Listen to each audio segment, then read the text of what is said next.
नमस्कार प्यारे बच्चों, मैं अली सर अड्डा 24/7 के सीयूटी हिंदी चैनल पर आप लोगों का बहुत बहुत स्वागत करता हूं। बच्चों, आज हम लोग बात करेंगे क्लास 12th ज्योग्राफी का पहला चैप्टर मानव भूगोल। और इसमें सिर्फ आप लोगों को इतना करना है कि बच्चों इस वीडियो को पूरा देखना है। और मैं अली सर आप लोगों के बीच में इस चैप्टर को सिर्फ और सिर्फ वन शॉट में ही इसको हम लोग क्या करेंगे, कंप्लीट करेंगे। और एक बात, आप लोगों को याद कराने की जिम्मेदारी आपके अली सर की, क्योंकि अब की बार 90 पार ये हम लोगों को करके दिखाना है। तो किसके साथ? तो अड्डा 24/7 के सीयूटी हिंदी चैनल के साथ में जुड़े रहिएगा। कमेंट बॉक्स में बताइएगा भी कि आप लोगों को यह सेशन कैसा लगा है। तो चलिए आइए आगे बढ़ते हैं बच्चों। पहला चैप्टर आज से शुरुआत है। एक एक करके सारे चैप्टर के आप लोगों को वन शॉट धीरे धीरे मिलते जाएंगे। तो बेसिक से शुरुआत करेंगे मानव भूगोल की, ठीक है, और धीरे धीरे हम लोग इस चैप्टर को पूरा क्या करेंगे, फिनिश करेंगे। तो चलिए बच्चे, सबसे पहले बात करते हैं हम लोग इसमें मानव भूगोल में। सबसे पहले बात करें बच्चे, जो भूगोल है, इस भूगोल शब्द को किसके द्वारा दिया गया, मतलब बात करें भूगोल शब्द के जनक कौन है। सबसे पहले किसकी बात कर रहे हैं हम लोग कि जो भूगोल शब्द है इसके जनक हम लोगों को कौन देखने को मिलते हैं बच्चे? तो इसके जनक है इरेटोस्थनीज। हम लोगों को इसके क्या देखने को मिलते हैं? इसके जनक हम लोगों को देखने को मिलते हैं बच्चे। शब्द भूगोल शब्द किसकी देन है? तो इरेटोस्थनीज। ये आप लोगों से एमसीक्यू शुरुआत में ही आप लोगों के इस चैप्टर से एमसीक्यू बनना चालू हो रहे हैं, और यहां से सीयूटी में भी क्वेश्चन पूछे जाते हैं और आपकी बोर्ड एग्जाम के अंदर भी एमसीक्यू बनते हैं। तो शब्द किसके द्वारा या शब्द की बात करें, इसके जनक कौन है? वही भूगोल के जनक कौन कहे जाते हैं? तो भूगोल के जनक कहे जाते हैं हिकेटियस। कौन देखने को मिलते हैं बच्चे? हिकेटियस हम लोगों को इसके क्या देखने को मिलते हैं? तो जनक हम लोगों को देखने को मिलते हैं। तो हिकेटियस साहब ने भूगोल की व्याख्या की तो वो उसके क्या कहलाए? जनक। लेकिन पहली बार भूगोल शब्द का प्रयोग किसके द्वारा किया गया था? तो इरेटोस्थनीज, इसीलिए इसको इस शब्द का जनक भी कहा जाता है। अब बच्चों आगे बात करें कि जो भूगोल है यह किन शब्दों से मिलकर बना है या किस भाषा का शब्द है, यह भी आपकी एग्जाम में पूछा जाता है। तो बच्चों भूगोल ग्रीक भाषा का शब्द है। कौन सी भाषा का शब्द है? तो ग्रीक भाषा का यह शब्द है, या बात करें ग्रीक को यूनानी भी कहा जाता है, ठीक है। ग्रीक अर्थात यूनानी भाषा का यह शब्द है, दो शब्दों से मिलकर बना है। ग्रीक व यूनानी भाषा के दो शब्दों से यह मिलकर बना है। एक जियो, एक शब्द कौन सा? जियो। जियो का अर्थ क्या होता है? तो पृथ्वी, ठीक है। जियो का अर्थ क्या होता है? तो पृथ्वी। वही बात करें ग्राफियन, एक शब्द कौन सा है बच्चे? तो एक हम लोगों को देखने को मिलता है ग्राफियन शब्द, और ग्राफियन का अर्थ होता है वर्णन करना। मतलब भूगोल में क्या बताया गया है? तो पृथ्वी का वर्णन। इसका शाब्दिक अर्थ क्या निकलेगा? जियो प्लस ग्राफियन का, तो पृथ्वी का वर्णन करना। तो भूगोल में पृथ्वी का क्या किया गया है? तो वर्णन किया गया है। अब भूगोल को हम एक विषय के तौर पे देखें तो इसमें क्या देखने को मिलता है? तो इसमें पृथ्वी को मानव का घर समझता है, ठीक है। भूगोल को एक सब्जेक्ट के तौर पे हम लोग देखें तो इसमें जो मानव है पृथ्वी को क्या समझता है? अपना घर समझता है। और इसमें उन सभी तत्वों का अध्ययन किया जाता है किसमें बच्चे? भूगोल के अंदर, ठीक है, जिन्होंने मानव को क्या किया है? पाला है। अर्थात हम लोग बात करें भूगोल में प्रकृति और मानव दोनों का क्या किया जाता है? तो अध्ययन पे जोर दिया जाता है। तो प्रकृति और मानव दोनों का अध्ययन किया जाता है भूगोल के अंदर, क्योंकि प्रकृति और मानव दोनों साथ साथ चलते हैं। ये दोनों एक अविभाजित हम लोगों को तत्व देखने को मिलते हैं, इनको विभाजित करके नहीं पढ़ा जा सकता। तो ये अविभाजित तत्व हैं, इनको हमेशा हम लोगों को समग्रता अर्थात एक साथ देखना चाहिए। तो ये बात हुई हम लोगों की भूगोल के ऊपर। अब धीरे धीरे हम लोग स्टेप बाय स्टेप आगे बढ़ते हैं, क्योंकि हम लोगों को आना कहां पर है बच्चे? हमारे चैप्टर पे आना है कहां? तो मानव भूगोल के अंदर। तो बच्चों देखो, पृथ्वी के दो प्रमुख घटक होते हैं। पृथ्वी के क्या होते हैं? दो प्रमुख घटक होते हैं। कौन कौन से? तो चलिए आगे बढ़ते हैं। तो पृथ्वी के आप लोग देखोगे दो प्रमुख घटक कौन से हैं। किस पे बात करने वाले हैं? तो बच्चे बात करने वाले हैं पृथ्वी के दो प्रमुख घटकों पे। अब पृथ्वी के दो प्रमुख घटक कौन कौन से हैं? तो एक आप लोगों को देखने को मिलेगा भौतिक पर्यावरण, इसको सामान्यतः प्रकृति आप लोग कहते हैं, ठीक है। और एक देखने को मिलेगा हम लोगों को मानव निर्मित पर्यावरण, जिसको आप लोग सांस्कृतिक दृश्य के नाम से भी जानते हैं। तो दोनों क्या है, इन दोनों को ही हम लोगों को अच्छे तरीके से यहां पे समझना है, और दोनों ही एक दूसरे से संबंधित हैं। हम अलग अलग करके नहीं पढ़ सकते, ये पीछे भी मैंने आप लोगों को बताया है। तो बात करें बच्चे कि भौतिक पर्यावरण, ठीक है। भौतिक पर्यावरण में क्या होता है बच्चों?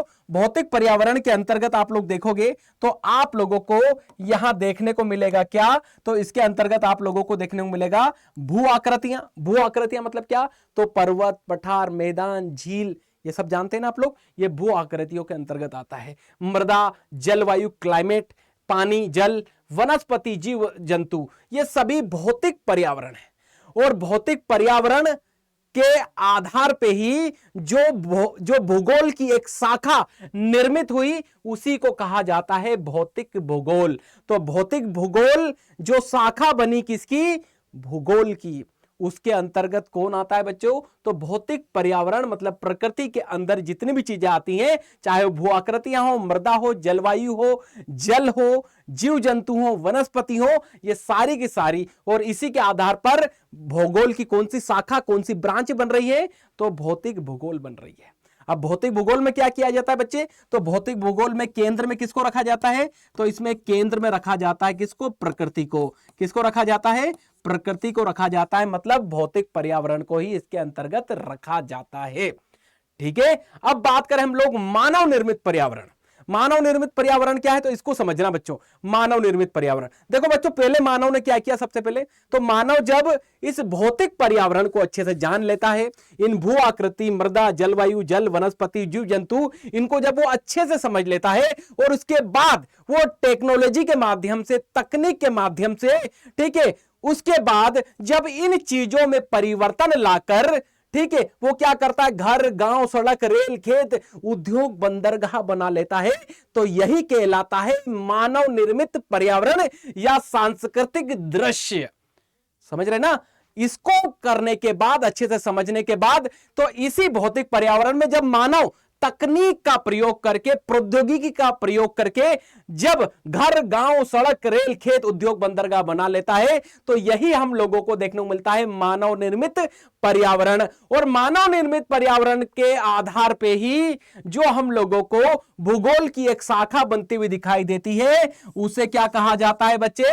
तो मानव भूगोल कहा जाता है। मतलब सीधी सी बात है, मानव भूगोल में घर, गांव, सड़क, रेल, खेत, उद्योग, बंदरगाह, सभी का क्या किया जाता है? अध्ययन किया जाता है। मतलब आप लोगों की बोर्ड एग्जाम में क्या आ जाए? मानव भूगोल की अब डेफिनेशन लिखने को आ जाए तो क्या लिखोगे? तो सिंपल सी बात है कि जो भौतिक पर्यावरण है और जो मानव निर्मित पर्यावरण है, इनके बीच में जो अंतर संबंध पाया जाता है, उसी को क्या कहा जाता है? मानव भूगोल कहा जाता है। क्योंकि मानव भूगोल को इससे अलग करके हम लोग कभी भी नहीं पढ़ सकते, क्योंकि प्रकृति और मानव दोनों साथ साथ चलते हैं। किसके अंतर्गत? तो भूगोल के अंतर्गत। इसीलिए हम लोग इसे समग्रता के साथ हम लोग क्या करते हैं इसमें? तो इसका अध्ययन करते हैं। इतना क्लियर हुआ? मतलब सीधी बात है, मानव भूगोल में किसको केंद्र में रखा जाएगा बच्चे? तो यहां केंद्र में रखा जाएगा कौन? तो मानव, ठीक है। अब यहीं पर एक चीज बता दूं बच्चों, तो मानव भूगोल क्योंकि अब हम लोगों को आ चुका है और हम लोगों का चैप्टर ही यही है। एक चीज बताऊं आप लोग, क्योंकि 11वीं कक्षा पढ़ के आए बच्चे, आप लोग जो पीछे कक्षा 11 पढ़ के आए, क्या पढ़ के आए आप लोग? क्लास 11th पढ़ी है आप लोगों ने। क्लास 11th में आप लोग यही पढ़ के आए बच्चे, क्या? भौतिक पर्यावरण। यही पढ़ के आए ना? कमेंट बॉक्स में बताना, ठीक है। और अब आप लोग जो कक्षा 12 में है, अब आप लोगों को यहां पर क्या दिया गया है? मानव भूगोल। तो पीछे आप लोग जब इसको अच्छे से स्टडी कर लिए हैं, अब इस 12 कक्षा का पहला चैप्टर ही आप लोगों को क्या है बच्चों? तो मानव भूगोल। यहां आप लोगों को क्या देखने को मिलेगा? ठीक है, 12 कक्षा में मानव भूगोल पढ़ना। अब हम लोग आगे धीरे धीरे धीरे पूरा मानव भूगोल A to Z यहां पर समाप्त करने वाले हैं। इधर में कोई दिक्कत समझ में आ रहा अच्छे से? अब सुनना, अब मानव भूगोल की 3 परिभाषाओं पे हम लोगों को जोर देना है। 3 परिभाषाएं, इसके बाद भी और फिर हम लोग आगे धीरे धीरे धीरे धीरे क्या करते रहेंगे? हम लोग आगे बढ़ते रहेंगे। 3 परिभाषाएं कौन कौन सी? चलिए, अभी सिर्फ सुनना, समझाने का काम अली सर का है। समझाने का काम किसका है? आप लोगों के अली सर का। तो सुनना, मानव भूगोल की 3 परिभाषाएं। किस पे बात करें बच्चे? मानव भूगोल की 3 परिभाषाएं। ठीक है, अब 3 परिभाषाएं सुनना ध्यान से। पहली परिभाषा है फ्रेडरिक रेडजेल की, दूसरी है एलन सी सेम्पेल की, और तीसरी हम लोगों को देखने को मिलेगी बच्चे किसकी, तो विडाल डी ला ब्लास। ठीक है, इनको हम लोगों को पूरे चैप्टर में छोड़ना ही नहीं है, अभी तो सिर्फ आप ये क्या कह रहे हैं इस पे हम लोग बल देंगे। फ्रेडरिक रेडजेल साहब क्या कह रहे हैं सुनना। जर्मन भूगोलवेत्ता फ्रेडरिक रेडजेल के अनुसार मानव भूगोल मानव समाज और धरातल के बीच संबंधों का संश्लेषित अध्ययन है। संश्लेषित मतलब जुड़ा हुआ, ठीक है, किससे, मानव समाज और धरातल के, धरातल मतलब प्रकृति के बीच संबंधों का कैसा अध्ययन है, तो संश्लेषित अध्ययन है। संश्लेषित मतलब जुड़ा हुआ, ठीक है, अध्ययन है। उन्होंने यह परिभाषा अपनी पुस्तक एंथ्रोपोजोग्राफी में दी है। समझ में आ रहा ना, रेडजेल साहब ने मानव और पृथ्वी के बीच संबंधों के संश्लेषण पर जोर दिया है। इन्हें आधुनिक मानव भूगोल का जन्मदाता भी माना जाता है। किसको, फ्रेडरिक रेडजेल साहब को क्या कहा जाता है इन्हें, तो आधुनिक मानव भूगोल का जनक कहा जाता है। ठीक है, इन्होंने पृथ्वी और मानव के संश्लेषित अध्ययन पर जोर दिया है, मतलब साथ जोड़ के देखा जाना चाहिए किसको, मानव और प्रकृति को, ऐसी इनके द्वारा बातें कही गई हैं। एलन सी सेम्पल, ठीक है, जो कि फ्रेडरिक रेडजेल की ही हम लोगों को एक अमेरिकन शिष्या देखने को मिलती है। फ्रेडरिक रेडजेल, एलन सेम्पल को देखना बच्चे, फ्रेडरिक रेडजेल की शिष्या अमेरिकन भूगोलवेत्ता एलन सी सेम्पल के अनुसार मानव भूगोल अस्थिर पृथ्वी जिसमें, ठीक है, अमूलचूल परिवर्तन होता रहता है, और क्रियाशील मानव ऐसा मानव जो अपनी खोपड़िया का प्रयोग करके खुराफाती दिमाग को चलाता रहता है। ठीक है, तो अस्थिर पृथ्वी, ठीक है, और क्रियाशील मानव के बीच परिवर्तनशील, मतलब हमेशा इनके बीच में परिवर्तनशील संबंध पाया जाता है, मतलब हमेशा इनके बीच में जो संबंध है वो परिवर्तन होता रहता है। ऐसा सेम्पेल जी इनके विचारों से बिल्कुल विपरीत बात कर रही हैं। ये दोनों को जोड़ने की बात कर रही हैं और ये कह रही हैं कि हमेशा इसमें क्या होता रहता है, परिवर्तन होता रहता है। सेम्पेल नियतिवाद, अभी नियतिवाद यहां मैं डिस्कस ही नहीं कर रहा हूं, सेम्पेल नियतिवाद की कट्टर समर्थक थी। अभी आप लोगों को यहां पर नियतिवाद पता नहीं है, अभी मैं आगे चल के समझाऊंगा। अभी आगे चल के क्या बात करेंगे हम लोग, नियतिवाद पे अच्छे से चर्चा करने वाले हैं। कट्टर समर्थक थी। सेम्पेल ने मानव और पृथ्वी के बीच संबंधों को, ठीक है, परिवर्तनशील बताया था। पृथ्वी, बात ये हो चुकी हम लोगों की, क्या बताया था, मानव और पृथ्वी के बीच जो संबंध है वो हमेशा क्या होते हैं, परिवर्तनशील होते हैं। ठीक है, चलिए आगे बढ़ते हैं। ये हम लोगों ने दोनों की परिभाषाएं देखी, किसके संबंध में, तो मानव भूगोल। अब तीसरे क्या कहते हैं, तीसरे कौन, तो विडाल जी क्या कह रहे हैं, तो विडाल डी ला ब्लास साहब क्या कह रहे हैं, इनका फोटो आप लोग यहां पर देख सकते हो। ठीक है, ये कह रहे हैं कि हमारी पृथ्वी को नियंत्रित करने वाले जो भौतिक नियम है तथा इस पर रहने वाले जीवों के मध्य संबंधों के अधिक संश्लेषित ज्ञान से उत्पन्न संकल्पना को ही मानव भूगोल कहा जाता है। ये विडाल जी की डेफिनेशन थी, आप लोगों को लिखने को आ सकती है। ठीक है, विडाल, ये फलानी परिभाषा किसके द्वारा दी गई, या ये किसके द्वारा कहा गया, ये फलाना किसके द्वारा कहा गया, तो ये डेफिनेशन आप लोगों के लिए महत्वपूर्ण होने वाली है। अब आगे चल के बात करें, तो सुनना बच्चों, अब यहां पर आगे सुनना, बात करें हम लोग के जो मानव भूगोल है, ठीक है, मानव भूगोल, इसमें केंद्र में कौन होता है, मानव भूगोल के केंद्र में कौन होता है, तो मानव के क्रियाकलाप होते हैं। किसके क्रियाकलाप होते हैं बच्चे, तो मानव के क्रियाकलाप। ठीक है, मानव जो एक्टिविटी करता रहता है, ठीक है, उन्हीं का यहां पर क्या किया जाता है, मानव भूगोल में अध्ययन किया जाता है। अब सुनते जाना बस, आई होप कि आप लोगों को सुनने और पढ़ने में मजा आ रहा होगा। ठीक है, नोट्स भी, जिसको नोट्स बनाना हो नोट्स बनाते जाइएगा, या टेलीग्राम चैनल भी हम लोगों का CUT हिंदी मीडियम करके, उस पर जाके भी ये नोट्स आप लोग वहां पर प्राप्त कर सकते हो। ठीक है, तो मानव भूगोल, अब मानव भूगोल की बात करें कि वैसे मानव भूगोल की अवधारणा आई कब, इसका बात करें हम लोग, जन्म कब हुआ, कब की बात करें, तो इसके जन्म की हम लोग बात करें तो इसका जन्म हुआ कब, तो बच्चे इसके जन्म की बात करें तो इसका जन्म हुआ 18वीं सदी में। ठीक है, कब की बात है, 18वीं सदी में इसका जन्म हम लोगों को देखने को मिलता है। किसका, मानव भूगोल। फिर बात करें हम लोग कि जो आधुनिक मानव भूगोल है, ठीक है, आधुनिक जो मानव भूगोल है, ठीक है, आधुनिक मानव भूगोल है, इसके जन्मदाता कौन है। ठीक ठीक है, तो अभी पीछे हम लोगों ने बात की थी आधुनिक मानव भूगोल जो है उसके जन्मदाता है फ्रेडरिक रेटजेल। कौन है बच्चे? फ्रेडरिक रेटजेल है। क्योंकि फ्रेडरिक रेटजेल साहब ने क्या कहा था कि जो मानव और धरातल है इनके बीच जो अंतर संबंध है, ठीक है, उसका अध्ययन ही क्या है, तो उसका बीच का संश्लेषित अध्ययन को ही मानव भूगोल कहा जाता है। तो बच्चों ये आप लोगों से एक एमसीक्यू बन सकता है। क्या बन सकता है आप लोगों से? एक एमसीक्यू आपकी एग्जाम का, कि ये बताइए कि आधुनिक मानव भूगोल का जनक कौन था और उनके द्वारा क्या डेफिनेशन दी गई थी। तो डेफिनेशन भी मैंने पीछे भी बताई है और यहां भी हम लोग उसको क्या कर रहे हैं, डिस्कस कर रहे हैं। ठीक है, तो इसको लिख लेना आप लोग, इस प्रकार की डेफिनेशन को। क्या कहा था इन्होंने? तो मानव, ठीक है, मानव और धरातल के बीच, ठीक है, जो संश्लेषित संबंध पाया जाता है, ठीक है, उसी को क्या कहा जाता है? तो मानव भूगोल कहा जाता है। ये फ्रेडरिक रेटजेल साहब की थ्योरी थी। अब आगे बढ़ते हैं, ठीक है, अब आगे बढ़ें तो हुआ क्या बच्चों, धीरे धीरे मानव भूगोल विकसित हुआ। मानव ने अपने ज्ञान को विकसित किया, विकास किया तकनीक प्रौद्योगिकी के माध्यम से, और जैसे जैसे उसके ज्ञान में बढ़ोतरी होती गई, इस मानव भूगोल के बच्चों क्षेत्र और उप क्षेत्र भी हम लोगों को बनते हुए दिखाई दिए। तो आगे चल के जो कि आपके सिलेबस में भी है, ठीक है, मानव भूगोल के क्षेत्र और उप क्षेत्र ये कैसे क्रिएट हुए? तो धीरे धीरे क्रिएट हुए बच्चे।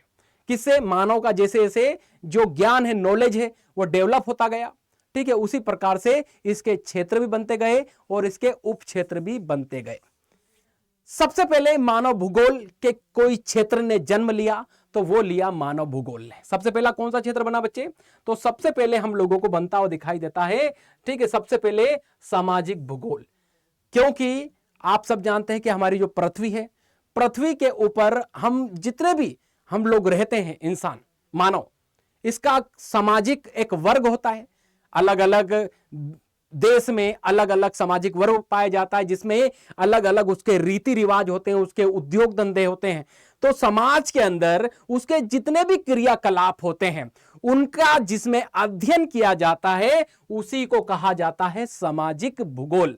अब इस सामाजिक भूगोल के भी इस मानव भूगोल में उप क्षेत्र हैं, जैसे व्यवहारवादी भूगोल। अब मानव कैसा व्यवहार करता है, उसकी कार्य कुशलता कैसी है, किन चीजों से उसकी कार्य कुशलता बाधित होती है, ये सारी चीजें इस सामाजिक भूगोल के अंदर उसका एक और उप क्षेत्र है, व्यवहारवादी भूगोल। ठीक है, दूसरा क्या है? सामाजिक कल्याण का भूगोल, अवकाश का भूगोल, लिंग का भूगोल। इसमें सेक्स रेशो पे बात होती है, लिंगानुपात पे बात होती है, ठीक है, महिला पुरुष की इस भूगोल के अंदर अध्ययन किया जाता है। सांस्कृतिक भूगोल, इसमें रीति रिवाजों का अध्ययन किया जाता है।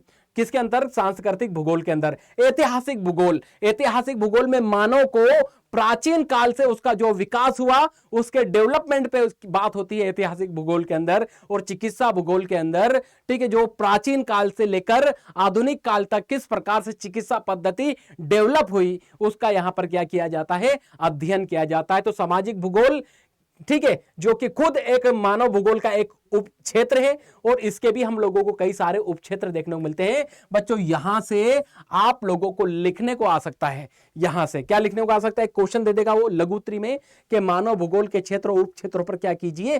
प्रकाश डालिए। यहीं से आप लोगों के एमसीक्यू भी बन सकते हैं। क्या? कि कौन निम्नलिखित में से मानव भूगोल के क्षेत्र सामाजिक भूगोल का एक उप क्षेत्र नहीं है? इसमें से 7 लिखे हैं, इसमें से कोई सा भी एक हटा देगा 4 ऑप्शन देके। तो ये आप लोगों के लिए समझने वाली बात है यहां पर।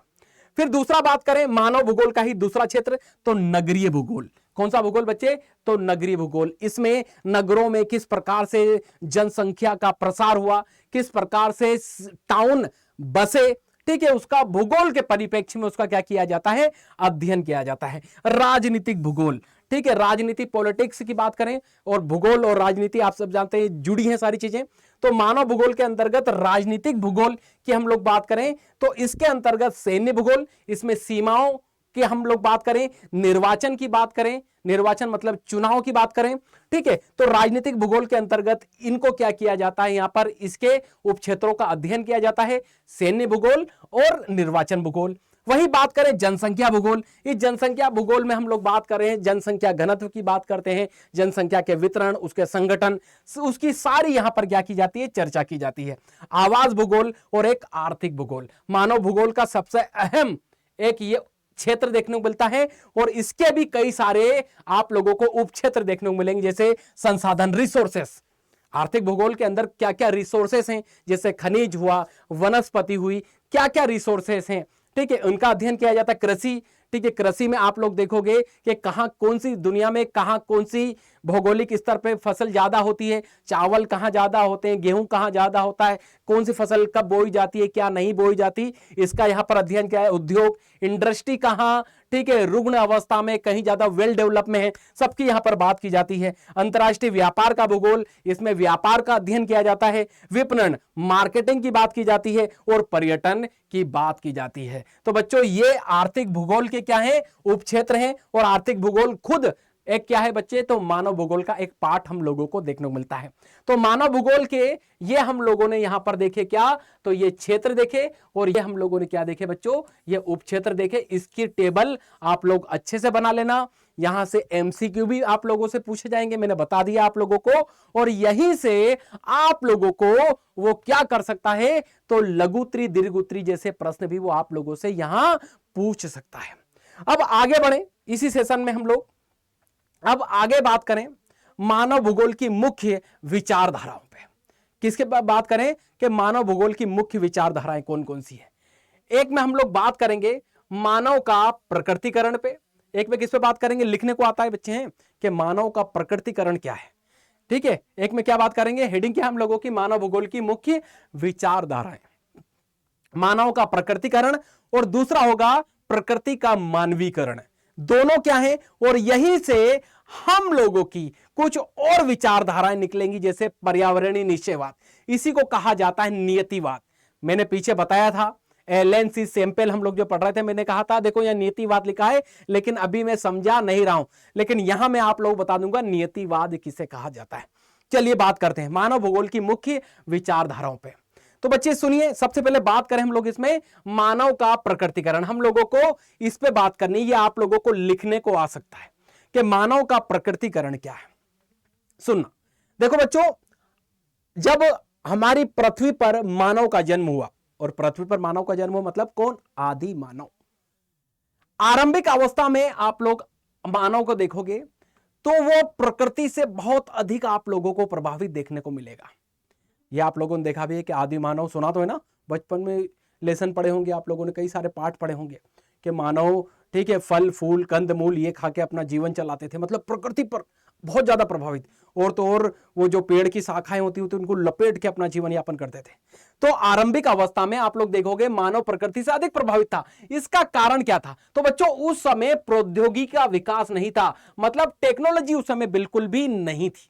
उसको जो भी मिलता था वो कहां से मिलता था, तो उसे प्रकृति ही देती थी, ठीक है। तो मानव के सामाजिक विकास की अवस्था भी आदिम थी। आदिम मतलब प्राचीन। मानव का जो विकास, उसका जो सामाजिक विकास था, वो जिस समाज में रहता था उसका जो ढांचा था वो भी बड़ा पुराना था। तो प्रकृति पर ही उसकी पूरी तरीके से हम लोगों को क्या देखने को मिलेगी, तो निर्भरता। मतलब मानव ने प्रकृति के अनुसार ही अपने आप को प्रारंभ में क्या किया, अपने आप को ढाले रखा। तो जब मानव ने अपने आप को प्रकृति के अनुसार ढाले रखा तो यही कहलाता है मानव का प्रकृतिकरण।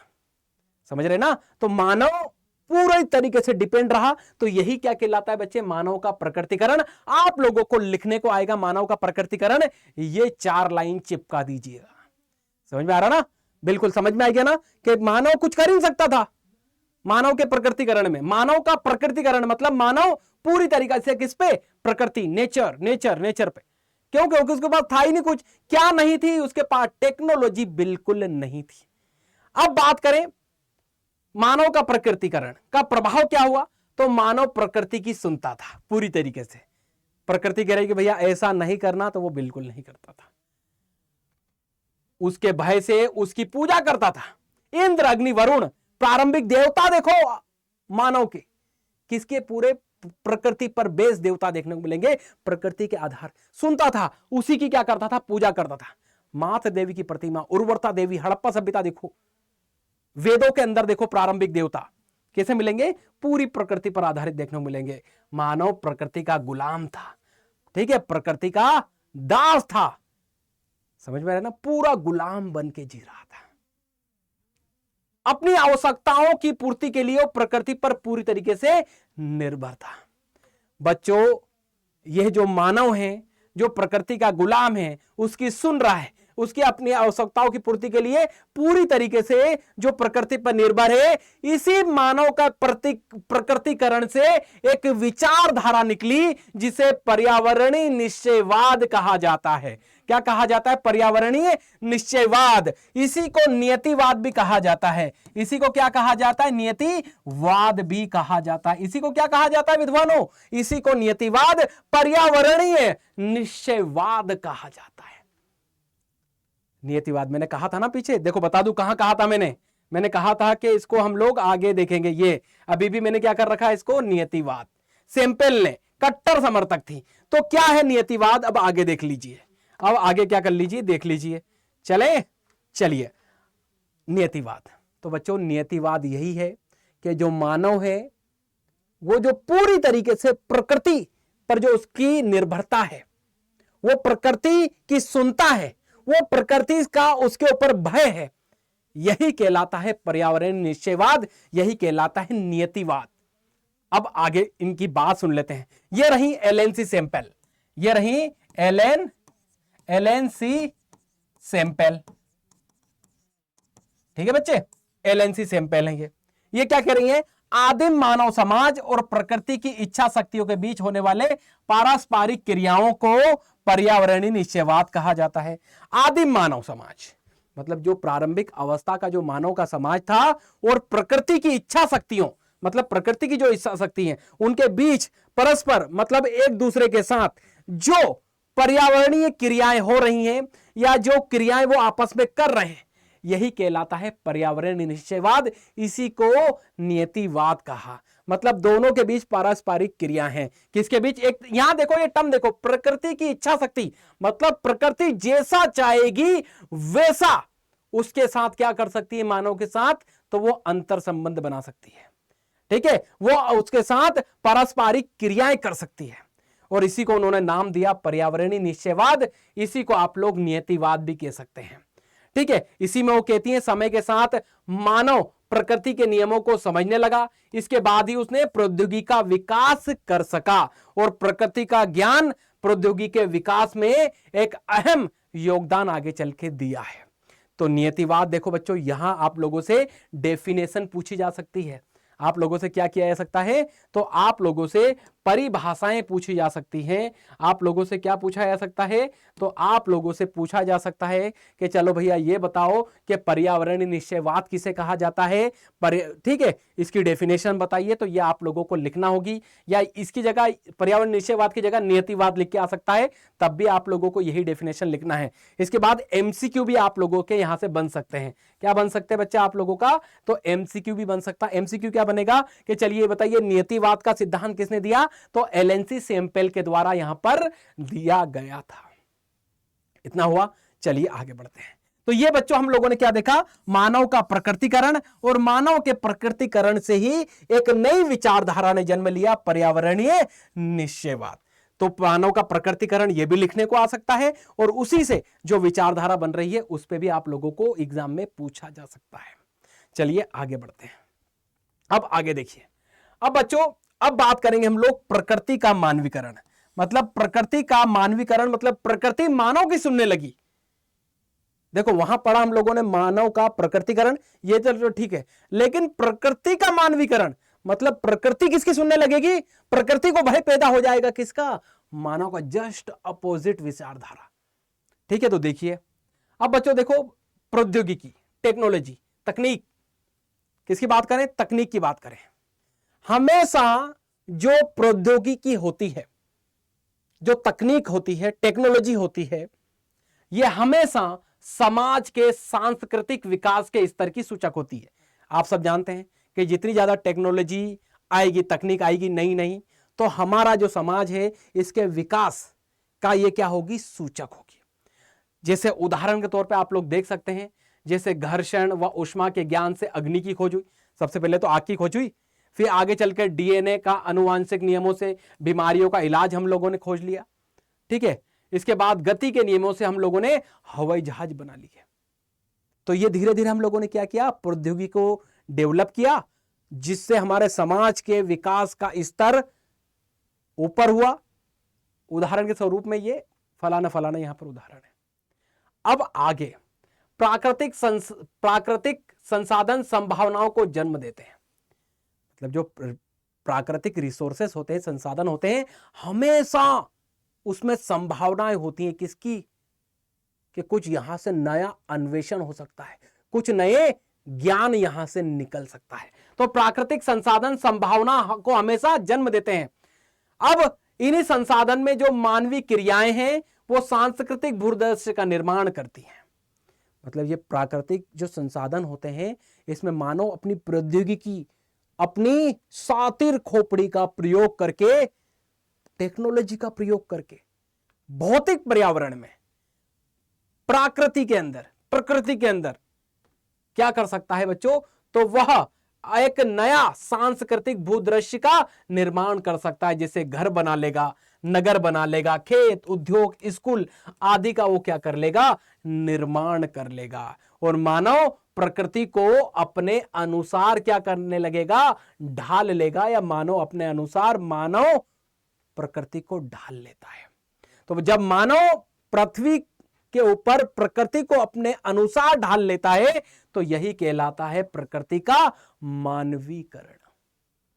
अब प्रकृति डरने लगेगी। इस विचारधारा में प्रकृति के अंदर भय, तो देखो इसमें मानव प्रकृति का स्वामी हो गया, मतलब मालिक, और मानव स्वतंत्रता की स्थिति में। लेकिन मानव के प्रकृतिकरण में ऐसा नहीं था, उसके अंदर डर था, भय था प्रारंभिक। ये वर्तमान की बात हो रही है बच्चे, वर्तमान में तो यही है ना। आप लोग देखो, जब मानव को ऐसा लगने लगा कि हमने प्रकृति के ऊपर विजय प्राप्त कर ली है, लगा था ना, बड़ी बड़ी बिल्डिंग, ये इमारत, वो इमारत, प्रकृति ने कहा अच्छा तुमको ऐसा भय उत्पन्न हुआ है कि तुम लोग हम पे विजय, तो उसने सिर्फ एक बीमारी दी, कोरोना, सब सफाया कर दिया। क्या कर दिया, सब सफाया, और खेला खत्म। तो कभी भी प्रकृति पर मानव विजय प्राप्त नहीं कर सका, समझ रहे ना, वो एक बार में ही समाप्त कर सकी है। लेकिन मानव के अंदर यह आभास उत्पन्न समय समय पर होता है, और फिर प्रकृति उसको बैलेंस भी कर देती है। तो बच्चों, प्रकृति का मानवीकरण समझ गए, इसमें मानव प्रकृति का क्या बन जाता है, स्वामी बन जाता है, स्वतंत्रता की स्थिति आ जाती है। तो बच्चों सुनना, प्रकृति के मानवीकरण से ही एक नई विचारधारा उत्पन्न होगी, जिसे संभववाद कहा जाएगा। क्या कहा जाएगा, और यह थ्योरी दी जाएगी किसके द्वारा, तो विडाल डिला ब्लास के द्वारा। कौन सी, संभववाद। ठीक है, विडाल डिला ब्लास के द्वारा एक और विचारधारा दी जाएगी, संभववाद। संभववाद में क्या कहा इन्होंने, तो प्रकृति अवसर प्रदान करती है। क्या कह रहा है ये, कि जो प्रकृति है ये क्या करती है, अवसर प्रदान करती है, और मानव उनका उपयोग करता है, तथा धीरे धीरे प्रकृति का मानवीकरण हो जाता है। संभववाद समझो, संभववाद की डेफिनेशन लिखने को आएगी। संभववाद की क्या आएगी, आप लोगों को डेफिनेशन लिखने को आएगी। तो क्या लिखोगे, तो भैया प्रकृति अवसर प्रदान करती है, किसको, मानव को, और मानव उसका उपयोग कर लेता है। ठीक है, और धीरे धीरे क्या होता है, तो प्रकृति का मानवीकरण हो जाता है। इसे ही संभववाद कहा जाता है। तो ये दोनों जो विचारधाराएं पढ़ी, उनसे एक नई विचारधारा ने जन्म लिया। तो देखो पीछे क्या देखा हम लोगों ने, मानव के प्रकृतिकरण से पर्यावरण निश्चयवाद निकला, और यहां जो हम लोगों ने देखा, प्रकृति के मानवीकरण से संभववाद। अब जब इस प्रकार की विचारधाराएं आने लगी, तो एक विद्वान हम लोगों को देखने को मिलते हैं, जिनका नाम है ग्रिफिथ टेलर। कौन देखने को मिलते हैं, देख पा रहे होंगे आप लोग, इनका नाम क्या है, तो ग्रिफिथ, सुनना, ग्रिफिथ टेलर साहब। ये इनका नाम क्या है बच्चों, ग्रिफिथ टेलर। ग्रिफिथ टेलर साहब कहते हैं कि भैया मानव का प्रकृतिकरण, मतलब मानव प्रकृति की सुने वो ठीक है, मतलब पर्यावरण निश्चयवाद। अरे मानव का प्रकृतिकरण समझ रहे ना, मतलब पर्यावरणीय निश्चयवाद। लेकिन प्रकृति का मानवीकरण हो जाना, मतलब प्रकृति पर विजय प्राप्त करने का प्रयास करना, यह गलत है। संभववाद के कटु आलोचक रहे, संभववाद के क्या रहे, कटु आलोचक। मतलब विडाल जी की जो परिभाषा थी उनकी बड़ी आलोचना की, किसके द्वारा, तो ये ग्रिफिथ टेलर साहब के द्वारा। ये कहते हैं कि हमें आज इन दोनों के बीच का मार्ग पे हम लोगों को चलना चाहिए। तो बच्चों इन्होंने मध्य मार्ग बताया, ठीक है। कौन सा मार्ग बताया इन्होंने, पर्यावरणीय निश्चयवाद, मतलब मानव के प्रकृतिकरण और प्रकृति का मानवीकरण, दोनों के मध्य मार्ग पे चलने की बात कही। और उसी से एक नई विचारधारा उत्पन्न हुई जिसको नव निश्चयवाद कहा जाता है। क्या कहा जाता है, तो नव निश्चयवाद कहा जाता है। इन दोनों विचारों धाराओं के बीच का मार्ग ही नव निश्चयवाद कहलाता है। डेफिनेशन लिखने को आएगी तो क्या कहो कि पर्यावरणीय निश्चयवाद और संभववाद, ठीक है, दोनों के मध्य मार्ग को ही नव निश्चयवाद कहा जाता है। ग्रिफिथ टेलर साहब कहते हैं कि भैया कि यह ना तो नितांत आवश्यकता की स्थिति है, नितांत मतलब बहुत ज्यादा हम लोगों की कोई आवश्यकता की स्थिति नहीं है, और ना ही बहुत ज्यादा हम लोगों की स्वतंत्रता की स्थिति है। हम प्रकृति के नियमों का पालन करके ही इस पर विजय प्राप्त कर सकते हैं। मतलब हम प्रकृति से ज्यादा तेज चलने का प्रयास ना करें, नहीं तो फिर वो हालत खराब कर देगी, कोरोना जैसी महामारी लाके, यही होगा ना। तो क्या कह रहे हैं कि हम प्रकृति के नियमों का पालन करें, इस पर विजय प्राप्त कर सकते हैं। एक चीज बताऊं बच्चों, इन्होंने नव निश्चयवाद, इस नव निश्चयवाद को एक और नाम से जाना जाता है, रुको और जाओ। और किस नाम से कहा जाना जाता है, ये रुको और जाओ का सिद्धांत के नाम से भी इसको जाना जाता है। समझना, इसको समझाता हूं, बड़ा मजा आएगा आप लोगों को। मजा तो आ रहा है ना आप लोगों को, कमेंट बॉक्स में बताते रहना, ठीक है। रुको और जाओ, नव निश्चयवाद, इसमें क्या कह रहे हैं बच्चे, ये कहते हैं नव निश्चयवाद को, एक रुको और जाओ मतलब इन्होंने एक ट्रैफिक सिग्नल के माध्यम से समझाने का प्रयास किया। इन्होंने किससे समझाने का, ये ट्रैफिक सिग्नल से। आप लोग सब जानते हो ट्रैफिक सिग्नल, ये रेड जो साइन होता है, ठीक है, ये किसके लिए होता है, स्टॉप के लिए, ठीक है। ये किसके लिए होता है, स्टॉप के लिए। ये किसके लिए होता है, वेट के लिए होता है, वेट मतलब ठहरने के लिए, ठीक है। और ग्रीन मतलब गो, जाओ, ठीक है, इसके लिए होता है। तो बच्चों ये कहते हैं, ट्रैफिक सिग्नल से बहुत अच्छी चीज बताई इन्होंने इसकी तुलना करके। ये कहते हैं कि स्टॉप मतलब कौन, प्रकृति। ये कौन है, स्टॉप मतलब प्रकृति है, ठीक है। इन्होंने कहा कि प्रकृति क्या करती है, प्रकृति पहले ट्रैफिक सिग्नल की तरह कुछ भी चीज तुम उसमें करने का प्रयास करते हो तो प्रकृति रेड साइन दिखाती है, रुको, क्या बताने का प्रयास करती है कि रुको रुको रुको रुको। फिर वो अपने नियमों को खंगालती है कि भैया मेरे नियम का कोई यहां पर उल्लंघन तो नहीं हो रहा। और जब वो अच्छे से हम लोगों को जो भी हम क्रियाकलाप कर रहे हैं उसके अंदर, जब वो देख लेती कि हाँ इससे मेरे नियम का कोई उल्लंघन नहीं हो रहा है, ठीक है, तो वो हम लोगों को क्या कर देती है, ग्रीन सिग्नल दे देती है। तो रुको और जाओ। तो ये क्या कह रहे हैं कि हम प्रकृति के नियमों का पालन करें। वो यही तो देखती है कि पालन हो रहा है कि नहीं, किसी भी काम को करने में अति ना करें हम। समझना, इसको उदाहरण देके भी समझाऊंगा मैं। वो कहते हैं कि यह विचारधारा पर्यावरण को बिना नुकसान पहुंचाए संभावनाओं को जन्म देने पर जोर देती है। कौन सी, नव निश्चयवाद। मतलब हम पर्यावरण को नुकसान ज्यादा ना पहुंचाएं, जैसे औद्योगिकरण करते हुए जंगलों को नष्ट होने से बचाना। उदाहरण के तौर पे आप सुनना, आप कोई हम इंडस्ट्री लगा रहे हैं। अब हमारे यहाँ होता क्या है ना बच्चों, जैसे खासतौर पे भारत की बात करूं, भारत में हम कोई इंडस्ट्री लगा रहे हैं, बहुत सारे पेड़ पौधे काट दिए। क्या कर दिए, पेड़ पौधे काट दिए। अब प्रकृति तो यहां चेक करेगी ना कि भैया ये मुझे नुकसान पहुंचा रहा कि नहीं। अब उसको तुमने जबरदस्ती बना तो लिया, लेकिन वो कहीं ना कहीं अपना रुद्र रूप दिखा देती है और सारी चीजों को नष्ट करने का प्रयास कर देती है। तो ऐसा हम लोगों को विकास करना है जिससे हमारे उद्योग भी स्थापित हो जाए और जंगल भी नष्ट ना हो। जंगल नष्ट करें तो उतने ही पेड़ पौधे हम लोग और कहीं आसपास में वहां पर लगाएं, जिससे कि वो प्रकृति को जितना लॉस हो रहा था उतना लॉस वहां पर ना हो पाए। तो इसमें मानव प्रकृति के साथ संतुलन बनाने का क्या करना चाहिए, प्रयास करना चाहिए। यही कहलाता है नव निश्चयवाद। आई होप आप लोगों को ग्रिफिथ टेलर की जो थ्योरी थी मेरे माध्यम जो समझाई गई बहुत अच्छी लगी होगी। ठीक है, चलिए अब आगे चल के बात करें। अब बच्चों 1970 के दशक में 3 नई विचारधाराओं ने जन्म लिया। इन 3 विचारधाराओं के साथ ही हम लोग इस चैप्टर का क्या कर लेंगे, एंड कर लेंगे। चलिए ये चैप्टर आप लोगों का समाप्त हो जाएगा। चलिए, कल्याणपरक विचारधारा, 3 विचारधाराएं 1970 के दशक में बनी थी, अमूलवादी रेडिकल विचारधारा और व्यवहारवादी विचारधारा। बच्चे कल्याणपरक विचारधारा में तो इसका संबंध सामाजिक कल्याण के अनेक पक्षों से है, जैसे शिक्षा, स्वास्थ्य, आवास आदि।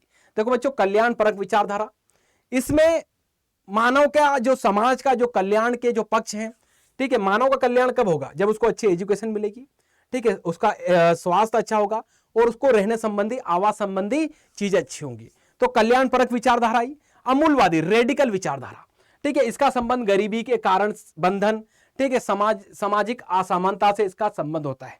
वैसे रेडिकल विचारधारा ये कार्ल मार्क्स के सिद्धांतों का उपयोग करती है और ये कहती है कि जो संसाधन है, ठीक है, उस पर अधिक से अधिक गरीबों का क्या होना चाहिए, हक होना चाहिए। ठीक है, वही बात करें व्यवहारवादी, इसमें प्रत्यक्ष अनुभव के प्रयोग के साथ साथ मानव जाति, उसकी प्रजाति, उसके धर्म आदि पर आधारित सामाजिक वर्गों पर इसमें जोर दिया गया है। बच्चों देखो, यहां से भी आप लोगों की एग्जाम में क्वेश्चन बन सकते हैं, एग्जाम में डेफिनेशन आ सकती है। कल्याणपरक विचारधारा क्या है, अमूलवादी विचारधारा क्या है, व्यवहारवादी विचारधारा क्या है, ठीक है। या ऐसे भी आ सकता है कि 1970 के दशक में जो 3 मानव भूगोल संबंधित विचारधाराएं उत्पन्न हुई उनको लिखिए, तो यही आप लोगों को वहां पर लिखना होगा। ठीक है, तो ये बच्चों आप लोगों के लिए एक वन शॉट था और इस वन शॉट के अंदर ही मैंने पूरा मानव भूगोल आप लोगों को क्या करवा दिया है, कंप्लीट करवा दिया है। तो मानव भूगोल को हम लोगों ने अच्छे से देखा। मानव भूगोल में क्या क्या आता है ये आप लोगों ने देखा। इसमें नव निश्चयवाद की डेफिनेशन आती है, इसके अंतर्गत नियतिवाद जिसको हम लोग पर्यावरणीय निश्चयवाद कहते हैं, वही संभववाद की हम लोगों ने विचारधारा देखी। इसमें 4 लोगों की कुल हम लोगों ने परिभाषाएं देखी हैं। कौन कौन, तो एक विडाल डिला ब्लास जी, एक ग्रिफिथ टेलर साहब, इसके अतिरिक्त हम लोगों ने रेडजेल साहब को देखे और एक सैंपल जी को वहां पर देखी है। तो ये सारी चीजें आप लोगों को एक चैप्टर मिली। और एक बात बोल दूं बच्चों, इससे बाहर कुछ भी आप लोगों के चैप्टर में जाने वाला नहीं है।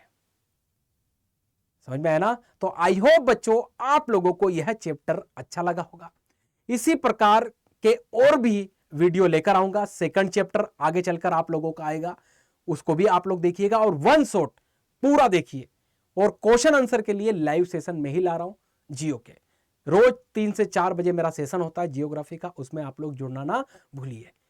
जय हिंद, जय भारत।